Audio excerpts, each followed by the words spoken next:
Soyez bénis et bienvenue sur ma page. Attention à la colère secrète contre Dieu. Il y a beaucoup de gens qui sont en colère contre Dieu secrètement et n'osent pas le dire, même à l'église, de peur des critiques, de peur des regards. Parfois, à cause des épreuves de la vie, ça peut même être la mort d'un proche, ça peut être la maladie, ça peut aussi être même la misère, l'extrême pauvreté. Parce que Dieu n'a pas réagi, on peut rapidement basculer dans la colère secrète contre lui. Parce qu'on connaît le Dieu Tout-Puissant. On ne comprend pas pourquoi est-ce qu'il n'a pas agi quand on a prié. Souvenez-vous de l'histoire de Jonas.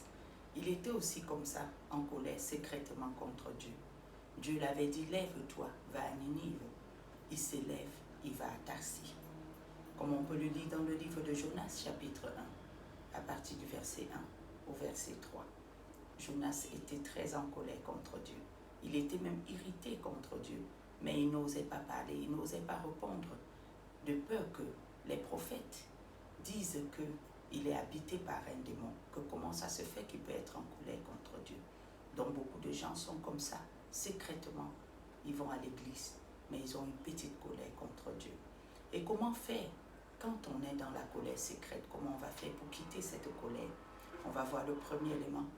Il faut ramener ce problème devant Dieu et le traiter avec lui. La deuxième des choses, il faut comprendre pourquoi il n'avait pas réagi. Il a dit dans le livre d'Ésaïe, chapitre 55, au verset 8, que nos voix, que ses voix sont au-dessus de nos voix, ses pensées au-dessus de nos pensées. Donc, il faut comprendre pourquoi est-ce qu'il n'avait pas réagi dans cette situation-là. La troisième des choses, c'est décider de rester dans la paix avec Dieu. Parce que quand on n'est pas en paix avec Dieu, ta relation avec Dieu va s'effriter.